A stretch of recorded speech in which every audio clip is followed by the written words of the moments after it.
અમદાવાદથી લંડન જતું વિમાન ક્રેશ થયું છે। ફ્લાઇટમાં 242 મુસાફરો હતા। ટેક ઓવરથી થોડી ક્ષણોમાં પ્લેન ક્રેશ।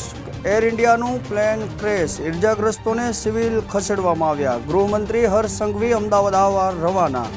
અમદાવાદમાં પ્લેન ક્રેશ થતાં ભારે નાસભાગ મચવા પામી છે। દૂર દૂર સુધી ધુમાડાના ગોટા જોવા મળ્યા છે। પ્લેન વૃક્ષ સાથે અથડાયું હતું। પૂર્વ સીએમ વિજય રૂપાણી પણ પ્લેનમાં હાજર હતા। બચાવ કાર્ય યુદ્ધના ધોરણે ચાલુ છે। અમદાવાદથી લંડન જતું વિમાન ક્રેશ થયું છે। ફ્લાઇટમાં 242 મુસાફરો હતા। ટેક ઓવરથી થોડી ક્ષણોમાં પ્લેન ક્રેશ।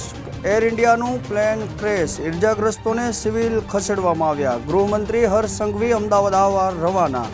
અમદાવાદમાં પ્લેન ક્રેશ થતાં ભારે નાસભાગ મચવા પામી છે। દૂર દૂર સુધી ધુમાડાના ગોટા જોવા મળ્યા છે। પ્લેન વૃક્ષ સાથે અથડાયું હતું। પૂર્વ સીએમ વિજય રૂપાણી પણ પ્લેનમાં હાજર હતા। બચાવ કાર્ય યુદ્ધના ધોરણે ચાલુ છે। અમદાવાદથી લંડન જતું વિમાન ક્રેશ થયું છે। ફ્લાઇટમાં 242 મુસાફરો હતા। ટેક ઓવરથી થોડી ક્ષણોમાં પ્લેન ક્રેશ। એર ઇન્ડિયાનું પ્લેન ક્રેશ। ઇજાગ્રસ્તોને સિવિલ ખસેડવામાં આવ્યા। ગૃહમંત્રી હર્ષ સંઘવી અમદાવાદ આવવા રવાના। અમદાવાદમાં પ્લેન ક્રેશ થતાં ભારે નાસભાગ મચવા પામી છે। દૂર દૂર સુધી ધુમાડાના ગોટા જોવા મળ્યા છે। પ્લેન વૃક્ષ સાથે અથડાયું હતું। પૂર્વ સીએમ વિજય રૂપાણી પણ પ્લેનમાં હાજર હતા। બચાવ કાર્ય યુદ્ધના ધોરણે ચાલુ છે। અમદાવાદથી લંડન જતું વિમાન ક્રેશ થયું છે। ફ્લાઇટમાં 242 મુસાફરો હતા। ટેક ઓવરથી થોડી ક્ષણોમાં પ્લેન ક્રેશ।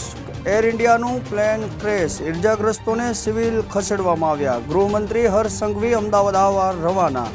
અમદાવાદમાં પ્લેન ક્રેશ થતાં ભારે નાસભાગ મચવા પામી છે।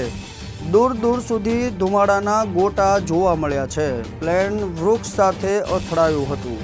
પૂર્વ સીએમ વિજય રૂપાણી પણ પ્લેનમાં હાજર હતા। બચાવ કાર્ય યુદ્ધના ધોરણે ચાલુ છે।